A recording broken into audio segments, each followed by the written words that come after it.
Welcome everyone out there in listener land. I'm Kerry Cadambi, and you're listening to a spirited exchange on Transformation Talk Radio.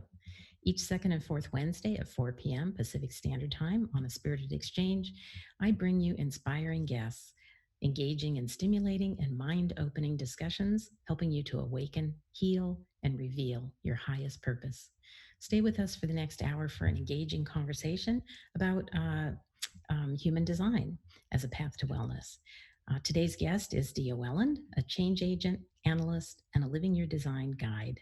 And in this episode, Diya will talk about the human design system, what it is, and how it can help us to better understand ourselves, find inner strength and clarity, and live an authentic life. Human design is a fascinating method of self-discovery that provides a visual roadmap to understanding our true nature, because only when we are in alignment with our inherent nature and capabilities are we the happiest and most successful. Let's welcome Diya Welland to a Spirited Exchange. Hello, Diya. Hi, Kerry. Thank you so much for having me on the show. Well, thank you for being with us today. I can't wait for our listeners to learn about this really amazing system that can be so helpful. So, what I'd like to do is I'd like to start by sharing a beautiful quote by the founder of the Human Design System, Ra Uru Hu. And this comes from the definitive book of human design, The Science of Differentiation. And I just thought it was really a beautiful kind of explanation of what human design is. So here it is. The human design system is not a belief system. It does not require you to believe in anything. It is neither stories nor philosophy. It's a concrete map to the nature of being, a mapping of your genetic code. And this ability to be able to detail the mechanics of our nature in such depth is obviously profound because it reveals our complete nature in all its subtleties. Human design opens the door to the potential of self love, a love of life, and a love of others through understanding. It's like, wow, I love all that love. Love all that love. Absolutely. So, Diya, you've been working with human design both just for yourself as well as being a teacher of living your design for a number of years. So, I would love to hear what drew you to this amazing system and kind of what's kept you engaged with it. Like, what really sparked you about it? Can you tell me a little bit about how you came to human design? Sure. I was introduced to it through a random interaction. As oftentimes, I'm sure we bump into the most important thing that is going to really shift things at the right time. Mm-hmm. And that was back in 2005. And for the first few years, I kind of dabbled in it and was really curious about it because there were things that when I first saw the body graph, I recognized instantly as like this updated version of the human being that we are. It's like, oh my god, that actually makes sense. And so, but I was busy doing other things and didn't really, get into it fully. And then I realized that this was actually a really, really good tool for me to use from my coaching work. Mm-hmm. And so I started doing that. And then I was like, I actually need to learn a bit more here. So I'd attended a few Living Your Design workshops with a friend of mine in New Zealand. And it just kind of blossomed from there. I did all the foundation courses. And then in 2016, I began the Analyst training. And for me personally, it's helped me to understand how I've been so incredibly misunderstood most of my life. I'm a pure individual with what we call a whole lot of dormant potentials in the tribal system, the tribal circuitry, and which means that I can get really fired up in the emotional world and be taken just offline. So, what human design does is it's helped me to understand my openness and where it is that I interact with others. And so with that, it's going, oh my goodness me, I am actually an individual. I've got all of these different unique strengths. And here's an absolute like diagram of how I easily get moved away from myself. And so that's just helped me to, yeah, really fall in love with myself over and over again. Yeah, it sounds like it gives us the ability to really understand how we process, how we receive, Mm, how how to understand, like when people interact with us, if it doesn't land right, like why it is, and maybe how we can work in a different way. But I think by really understanding ourselves for who we are, we can better love ourselves because we'll be less judgmental, because we'll go, oh, well, no wonder, because I'm wired this way. I don't know if that's hmm the language you would hmm use, but how beautiful is that? And, mm, just to understand ourselves. But then if we can also have other people that we're working with, do their diagrams, then we can understand how they work and how we can best work with them. And that mm. seems like it would make life run a lot more smoothly. Absolutely. When I did my study in astrology for a long time, I was, Aquarius rising with Aquarius sun, and my moon's in Pisces. So I used to call myself an emotional airhead.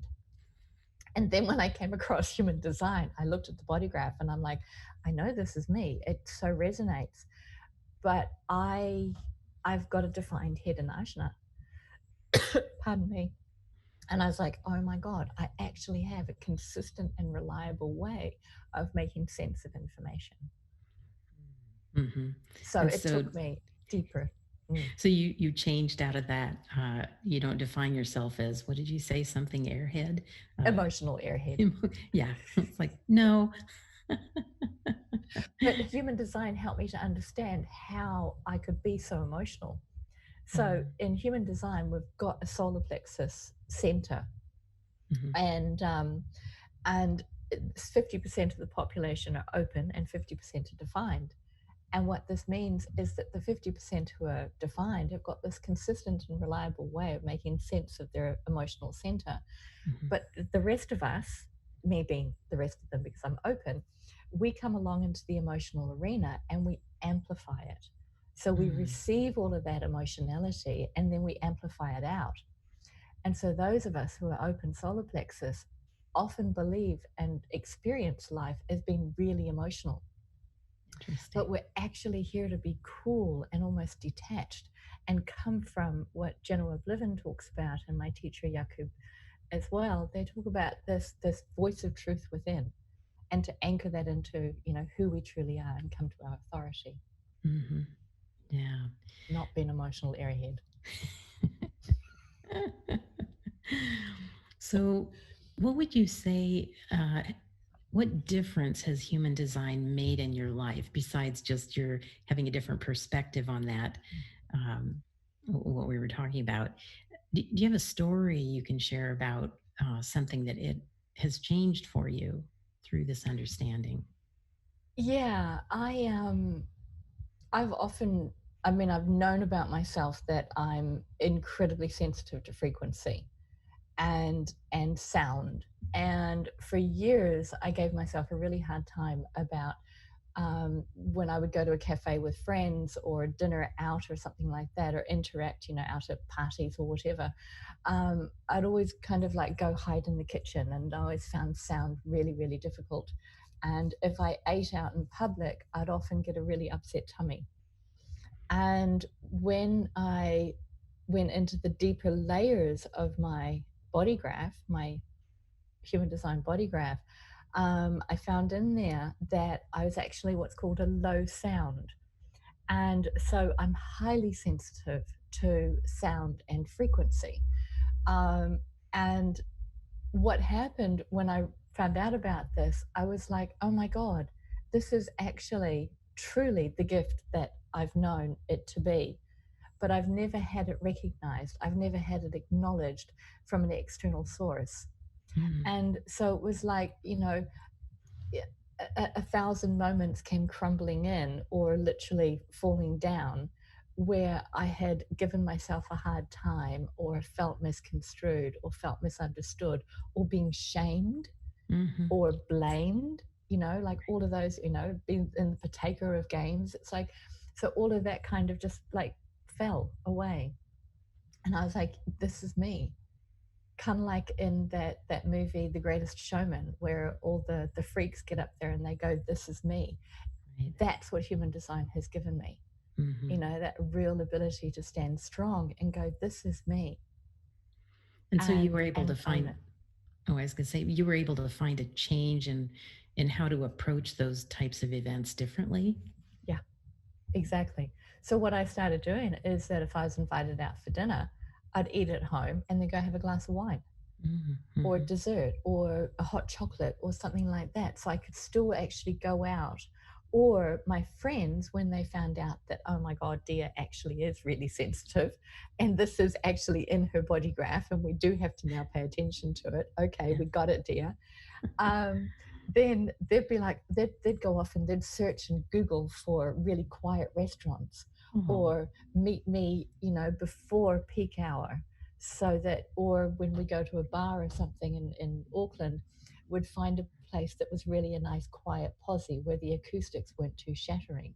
Mm-hmm. And I mean, that's, like this real honoring of the individual, still being Absolutely. part of the tribe Mm-hmm. in the collective. And so all of it is able to really come into play, and especially that honoring of the individual. That is so beautiful because, Mm. we all want to. You mentioned like the honoring, but to me, I look at it as like what love they have shown for you, Mm. in honoring you and making things work so that you can still be part of the tribe. And it's like, wow, imagine if everyone could do that for everyone else in the world. What Mm-hmm. an incredible place this would be. Mm. Everyone honoring everyone else as well Mm-hmm. as honoring self, right? Because it like I feel like a lot of it has to start at home to honor Absolutely. ourselves, right? Yeah.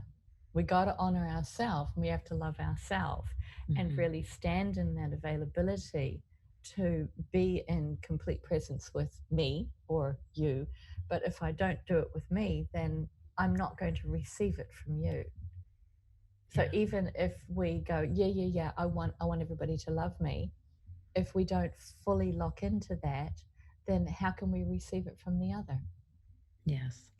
Yeah, for a long time I've believed that we have to love ourselves because we can only love another to the degree that we love ourselves. Mm-hmm. And yeah, and human design allows us to do this to a greater Mm. extent. It's an incredible roadmap. It really is. And there's so many layers. Mm-hmm. Can you talk a little bit about what you've given an example for yourself of how human design has helped you. Mm-hmm. Um, how about when you've worked with clients? Are there any stories you'd like to share about how human design has made a difference in their lives once they know how to understand and work with their design? Yeah. I've got tons, but the one that's kind of popping up at the moment is actually working with a client and her two children. And so she's got these two kids, and she's like, one of them, I feel he just sparks me. I just get so angry. I just, honestly, dear, I just sometimes I go, I don't want to be a mother anymore. I can't deal with it. He doesn't listen to anything I say. Whereas my other child, oh my God, he is like placid. He is easygoing. He's totally relaxed all the time. He has meltdowns, but every kid's different. My first child, so we got the birth times and we ran the charts. And the first child is a projector, and he's what's called a self-projected projector, and he needs to be invited, not told what to do. And neither of the children actually need to be told what to do. So the Interesting. first one needs to be invited. The second one needs to be asked yes, no questions. Do you want to? Would you like to? To really engage that sacral center. And when she looked at the two charts and then she looked at hers, she could see how she's this very emotional being with this grounded energy. And her sun is defined head, ajna, throat, and what's called the G center. And that's it. He's completely open everywhere else. Hmm. So he would take in all of her emotionality and explode it out. Oh my goodness. And she's like, Wow. oh my God. And so she's totally worked with how she's working with her kids, and it's all shifted. My goodness. What a beautiful thing to start that when the kids are younger, and they can learn Mm-hmm. how to use that in relationships, understanding themselves, Uh-huh. and just making a more peaceful home. Because Yeah, I have two kids as well who are now grown, but yeah, there were times I wish I would have known this 20 years ago or more. It would exactly. have made a big difference. Exactly. And I mean, I know people who have got manifestor children, and manifestors need information. Whereas generator kids, we need our life force and our creativity honored. And so it's like it's working with the kids so that they're not so misunderstood as well. And then when Yeah. they go to school, they know their own individual nature. They know their own true self, and they can then begin to go, oh, okay, this is really cool. I get to interact with my friends in this particular way. And I imagine they would have greater self-confidence because they would understand why some things are easier and why some things are different, and Mm-hmm. have less self-judgment. that's just Yep. that's incredible. What a great way to Yep. start. Well, I would love for us to talk more about what human design is, but we're Mm-hmm. going to take a short break. So I want to let everyone know you're listening to A Spirited Exchange with me, host Kerry Cadambi, and today's guest, Diya Welland. When we come back, we're going to dive deeper into what human design is and how it can be used to better understand ourselves and others. So stay tuned. We'll be right back.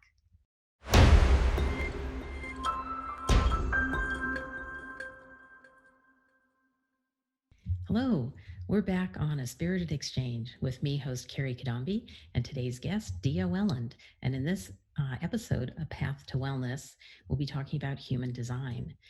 Before break, Diya was sharing how she came upon human design and what drew her to this system and her personal experiences with it. But in a moment, we're going to dive deeper into what human design is and what it can do to help us live a happier and more authentic life. But before we continue, I want to make sure everyone knows how to contact you. So, Diya, could you please give us your contact information? Mm-hmm. So the best way to contact me is right now through Facebook. LinkedIn is also really good. My full name, Diya Welland, DIYAWELLAND. And if for anybody who's interested in knowing more about human design, go to the Human Design America website, which is Human Design America, all one word, .com. And there you'll be able to, find a video about what I'm doing and any other information. Great. Thank you very much. So, let's talk a little more about what human design is, how it works, and in what ways it can help people live their best life. So, Diya, what is your shortest in a nutshell explanation of what human design is? Can you give that to me? Mm. It's a path to awakening to live from our authority. Okay. Short amount of words. That's short. And Short.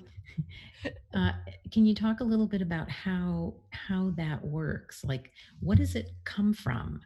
Yeah, definitely. Well, that's a bit longer, Kerry. So the the information was received by a guy by the name of Ra, and he spent 8 days basically just like gathering, um, seeing how all these like five different ancient systems and quantum physics and neuroscience and neutrinos all worked together to give us a imprint, at the moment of our birth, of a map of the difference between our soul, which is incarnating, and the design, which is earth centric, terra firma. So we have this soul that's kind of come down and embodied into this physical being that we are. And the idea is the soul to actually completely surrender to the vehicle. Mm. And so when we look at a body graph, on either side, on one side there's black and on the other side there's red. And the black is the imprint of the personality soul, and then the red is the design. And so it works with our genetic inheritance and the way that we get to respond and interact with Earth. So a lot of astrology, which is also mapped very much in our design, works mainly heliocentric. So it works with the sun. It doesn't actually take into account that we are living here on planet Earth. Mm. And yet we have these ancient systems like the chakra system. We also have the Kabbalah. We have the I Ching. And so we have these different things, and of course, astrology. And so we have all of these different things, and they're all layered in the actual body graph. And the way it works is that we get this neutrino imprint that comes through at these two different times, at the time of birth and also at the about 3 months before we are born, when our neocortex is formed enough for us to go, yep, body's ready for this particular experience. Soul, are you ready? Yep, soul's ready. And then they come in and they connect into the vehicle. And then Very. 3 months approximately later, we're born. Mm-hmm. Mm. Boy, that's an awful lot, and it's interesting that it uses these different ancient Mm. systems and it kind of like interweaves them or layers them to To have me, like. it's a layering.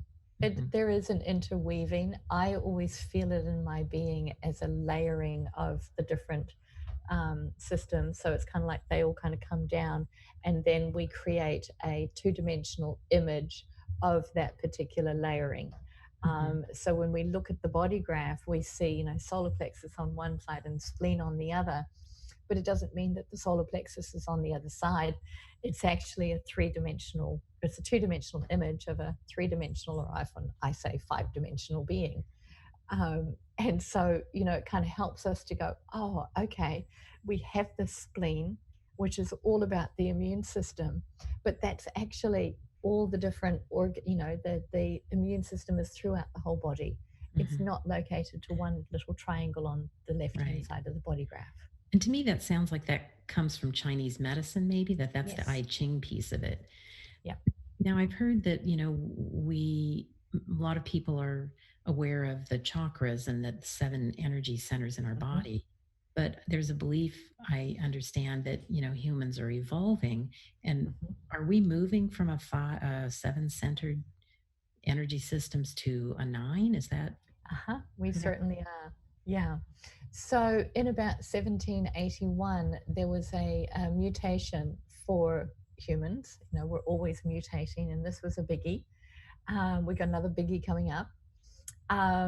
And so we've gone from having the spleen as our main awareness center for the first few thousand years to having the ajna, which is the third eye area, the neocortex, all about conceptualizing, forming opinions, ideas, and insights, to that being our next awareness center.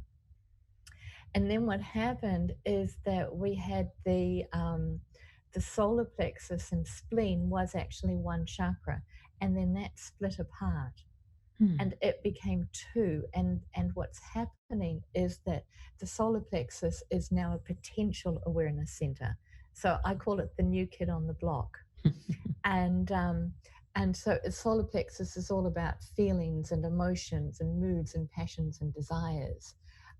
It's also intimacy and sensitivity and nervousness. Um, and so when the idea is, as we talked about earlier, is that for those who are defined in the center, to become very aware as to how that is working in each different interaction. And so when these two they split off. Um, it became two separate centers or energy hubs. Hmm. The other two that split off was the ego center and the G center. So we've got the heart, and it went into the higher self, and what's often termed as the lower self, which to me is not lower at all. And so that's how we became from seven centered into nine centered. And so the G center is identity, love, direction.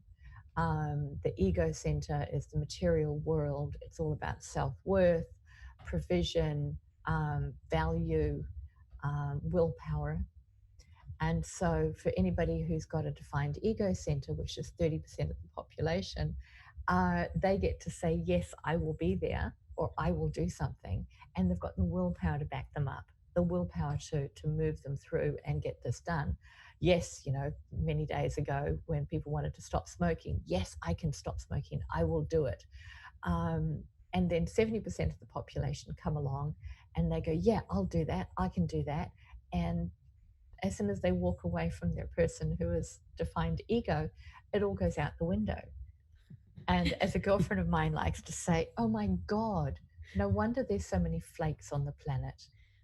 And I'm like, oh man, it's actually, I can see how you see that. And, Exactly. Yeah. it's like, yeah, I can do that. I can do that. And the willpower's not there. Right. Yeah, I can see that a lot in like when people take coursework or classes or, something mindfulness practices and they're all great Mm-hmm. when they're in a group, but they step away from it and, falls flat. So That's that right. explains it. And it's like, okay, Exactly. let's be a little more You're so compassionate. flaky.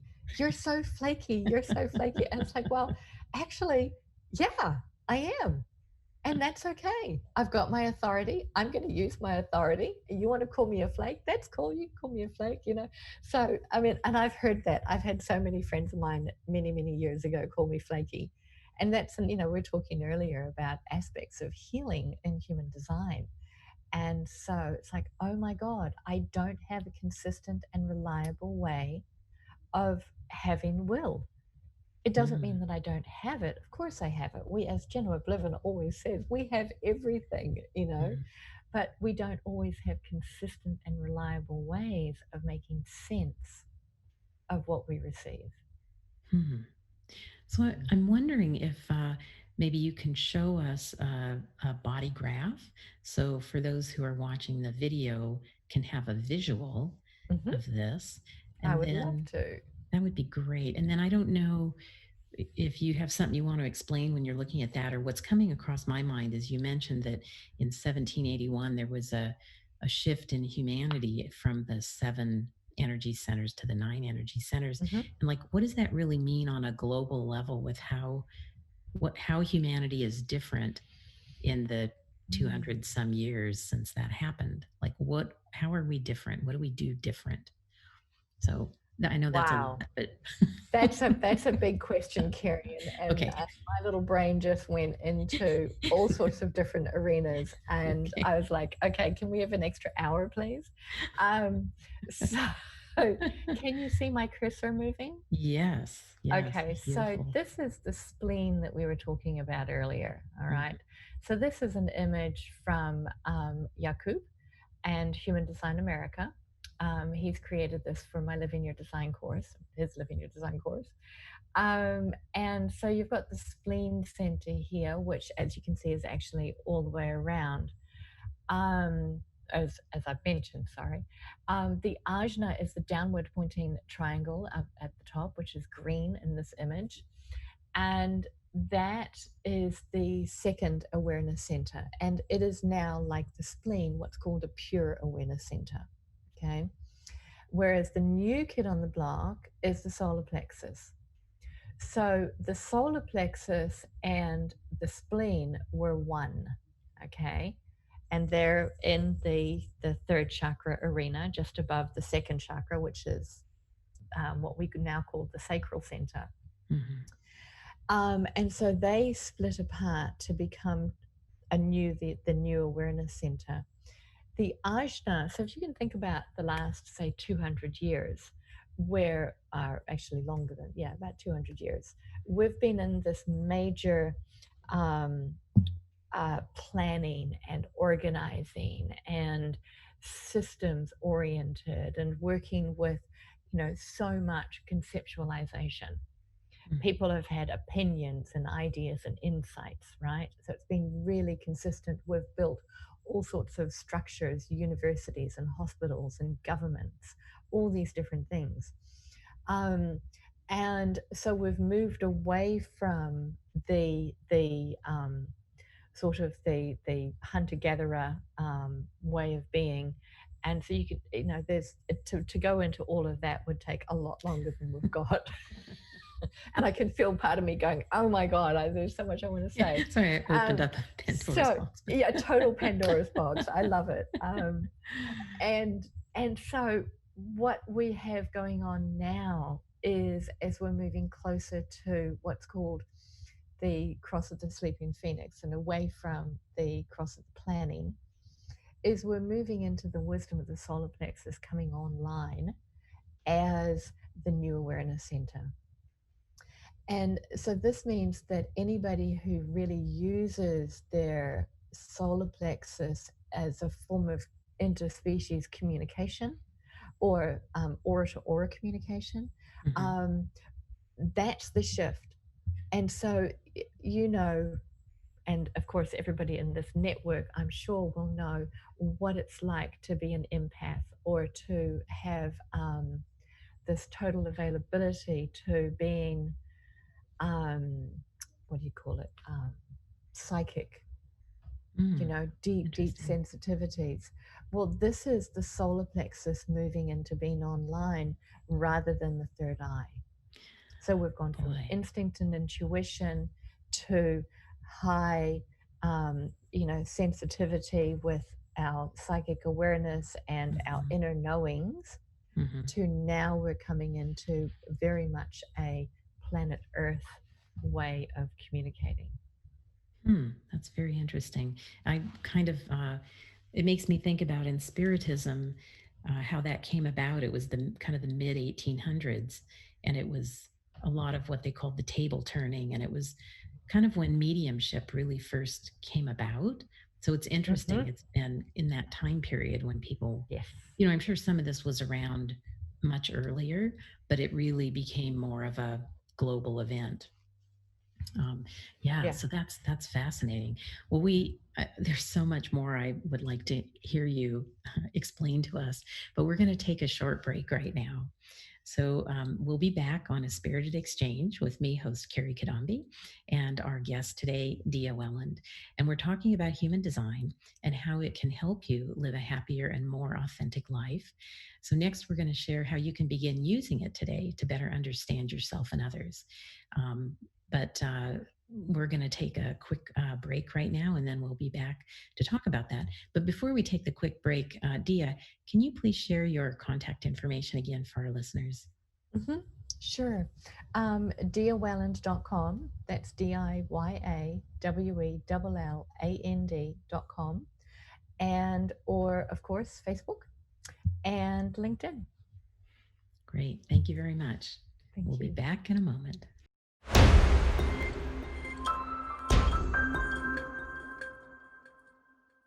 Hi, we're back on A Spirited Exchange with host Kerry Cadambi, myself, and guest Diya Welland. And today we're talking about what human design is and how it can help you live a happier and more authentic life. So now we're going to share how you can begin using it to better understand yourself and others. And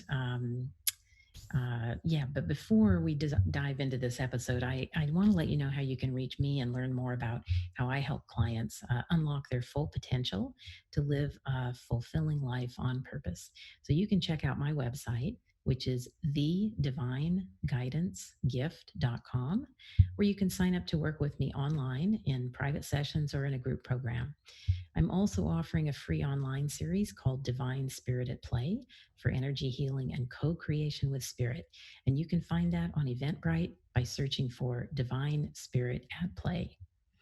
All right, so let's talk now about how people can start using this amazing system of human design today. So, how can our listeners use this system to better understand themselves and others? Diya, and maybe even before we get into that, if you want to talk about maybe some actionable steps that you'd like our listeners to walk away with today, and if there's something that you want our listeners to know about human design, what would you like to share with them? Yeah. It's funny because there's once again there's so many different answers, and one of the things that comes to mind is when we look out for any practitioner, and we find somebody who's got, they're a massage therapist, and they're trained in relaxation massage or whatever. And we go to see them and we find out, oh, actually, yeah, they're good, they're lovely, they're sweet, they're kind, they're loving. Um, but their technique is not so sort of ironed out. And they've had a 2 week course in relaxation massage rather than actual massage therapy. And we go, gosh darn, thank you, that was lovely. And then we go and find somebody who can really do the work that we need. Mhm. Human design is a bit like that. I've been in my what we call the experiment for 15 years, and I still feel like I'm a newbie. I've been in my analyst training for 4 years, and I still feel like I'm a newbie. Um, and so my recommendation is that, do your research, do your investigation, find somebody who is a qualified analyst, not someone who's gone and done a Live in Your Design course and then decided to be a coach and show their clients everything about human design because they've read a bunch of books. Yeah. Wow.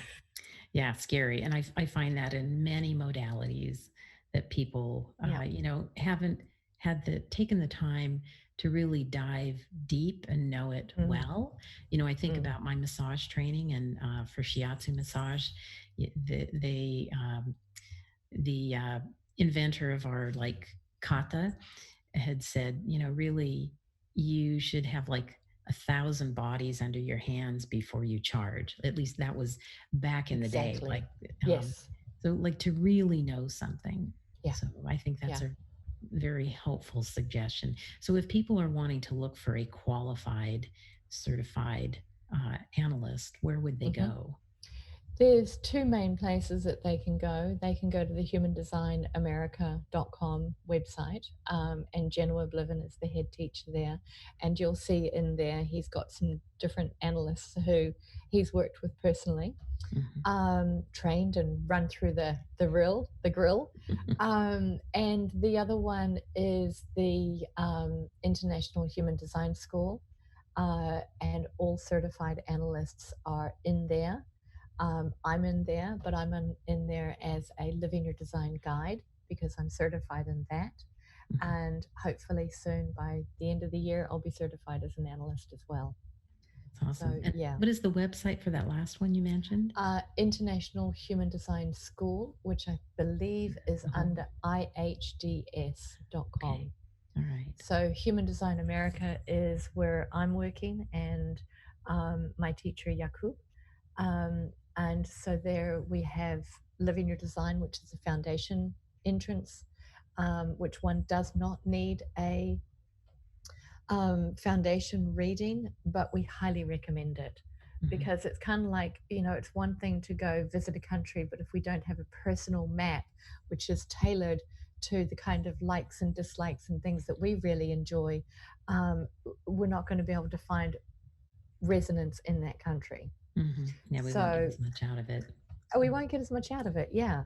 Mhm. Um, and yet, I've also known people who have, printed out their body graph from one of the free charts, and they've gone in and they've gotten like what you did with the definitive book of human design, and they've read up on it and they've absorbed, and it totally makes sense.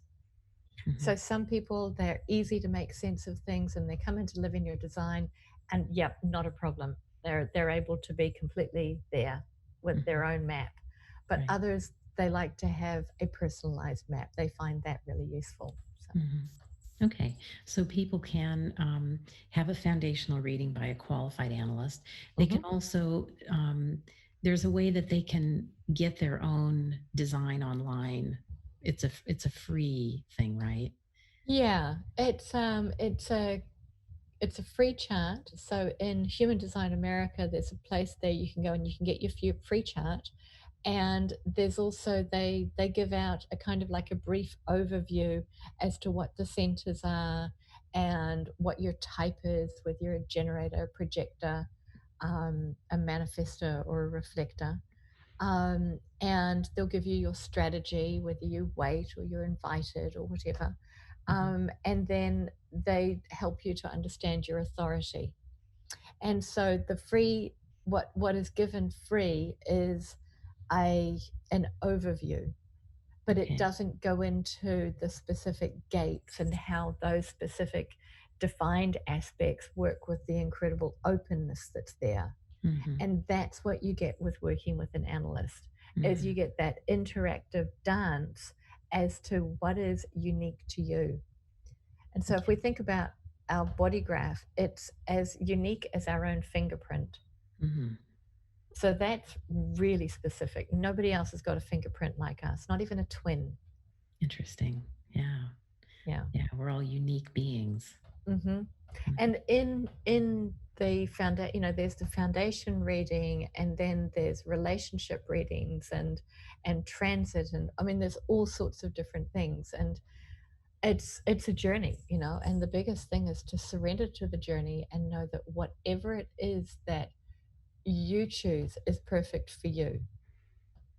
Mm. Yeah. So if a person's choice is to do live in your design and then go and get a foundation reading and then go and study that for a while and then maybe do ABC, that's perfect.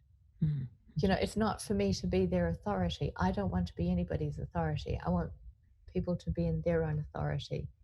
So if I'm working with an individual or groups or families, I get everybody to understand that, be in your own authority. I think that's a beautiful gift of human design is Mm. is for people to learn to be in their own authority, because really I talk about how some people go to mediums, in order to talk to spirit, Yeah. where what I'm trying to do is teach people how to do it themselves, because they need to decide for themselves what is right and what isn't right. Actually, whether Absolutely. you get the information externally or kind of through yourself, you still have to be discerning. And Mm, I love that human design, that's an important piece, that you need to decide for yourself what is right for you. mm. We Yeah. do. I mean, we're moving into the time of the individual. We're moving out of the time of the tribe. And the only way that the individual is going to survive in the tribe or the collective is to truly come from their voice within. Hmm. And if there's anything that I want my students to get in my Living Your Design classes, is to know what their voice within is, and then begin to touch it and feel it and embody it, rather than being in the mind, because it's so easy, and to cut out an expletive there, to be in the mind. Right. And the So mind is more attached to the ego, which has, exactly, the not so the, self. Yeah, yeah. it's what we call the not self. And Mhm. it's not like the not self is bad or wrong or horrible Mhm. and we want to annihilate it. I mean, I've Yeah. never agreed But with it's that thing it's about conditioned. annihilating. It's Exactly. conditioned with things that are like limiting Hmm. us. And so we Yeah, can, that through like what I'm showing in the number of different healing modalities is, okay, we can recognize those and we can heal or transform them.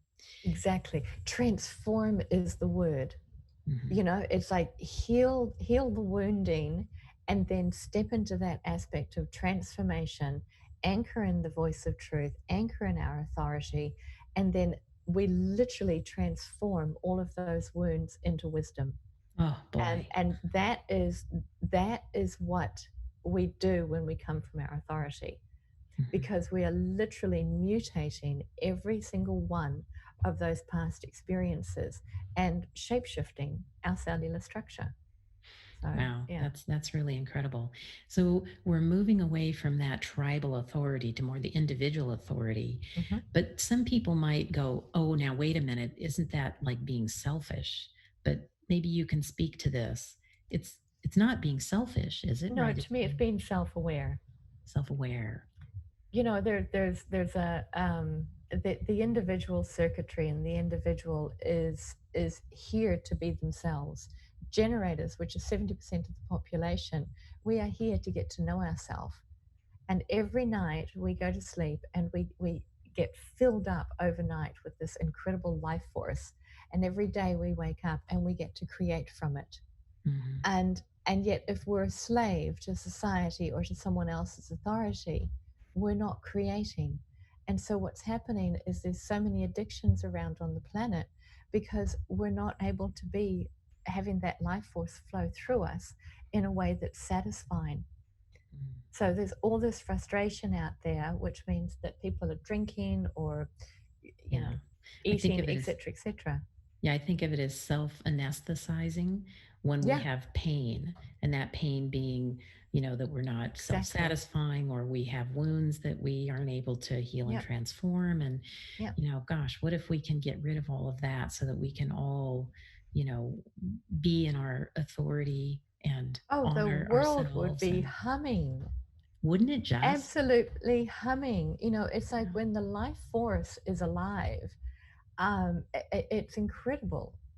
A generator sits there with a plant and links in with the life force of the plant, and everything begins to pulse and glow and expand and just move in utmost beauty. But when we're looking at the plant and we're going, okay, we got to put chemicals on here, we got to do this, we got to do that, everything just begins to die and disintegrate and become hard. So, Mm-hmm. how do we move with our own authority to have that life force flow through us in a way that's satisfying, and our aura gets plumped with that satisfaction, and Mm-hmm. everybody is being able to step into it? I mean, it's a really, to me, it's one of the most amazing gifts to surrender to ourselves, Mm-hmm. that we can completely love ourselves and be present to all that is. Yeah, absolutely. Let's go Mm. there. Absolutely. Yeah, help us. Wow. So, kind of talking about like the actionable steps, you've talked about, Hmm. doing your human design chart and having a foundational reading can be very Hmm. helpful by a qualified analyst, and that there's classes you can take. Like I think the foundational one was living your design. Hmm. I know that you're teaching one coming up that actually starts very soon, but I imagine you'll have others Yes. in the Yeah. future. I'm starting one Wednesday, and we haven't worked out the next dates for that. But I run them it's about 3 months, every 3 months. Hmm. Okay. Yeah. And then even beyond that, there's like professional training for those who like this Yes. really resonates with and they really want to help bring it further out into Yeah. the world. And so there's that, which can be found on the website that you were Mhm. talking about. Human Design America has got all of that there. Absolutely. Yeah. Okay, great. And then we were talking about like what you wanted people to really know, and there were three things that you and I had talked about earlier. There was a being in relationship with self, Hmm. surrender to the vehicle. You spoke about a little bit Hmm. earlier, and then that we are soul incarnated here to surrender to the journey for evolution. Can you talk a little bit more about that one? How to surrender for our journey for evolution. Yeah. Well, this is that getting out of the mind. When we're making decisions from our mind, we're not surrendered. And so the more we're able to look at our body graph and see where we're defined versus where we're open, and come from a place of receiving through the openness and being in relationship with other as a soul who's here to transform and transcend and take all of these incredible learnings with us into the next life, um, then we're in that divine flow, right? And if we're not, then we're not. But we are a soul incarnate. And and I've often said this is the only life that's going to make a difference, because this is the life that I'm living. And so the more I'm able to be in this life, then that is everything I get to take with me. Not the accumulation of things, but the transformation of things. Right. Yes. For those of us that believe in reincarnation, Mm-hmm. it's never too late to learn because we're always evolving our soul, and when we leave this material place, Earth, we take that with us, the evolution of our soul, and when we come back, we hopefully can start at that kind of same plane and continue growing further. So it's Exactly. Yeah. always helpful to Yeah. keep growing and evolving. We're on a spiral. We're on a spiral of evolution. And the more we get in this spiral, the more that we get to come into the next one at a higher level in the spiral. And that's uplifting everything on the planet. Oh, and we need that. We We need that. do. Yeah. Love of self, surrender, more love, more love, more love. Yay. I'll ring that bell with you. I just like love, love, love. We need that. Golly. Well, Dia, I want to thank you for being with us today and sharing your deep knowledge of human design and your passion for it. I can see that you're passionate, um, not just because of your training, but you're living it. You're actually Yeah. living this and you know the benefit and the help of it. So I really appreciate that.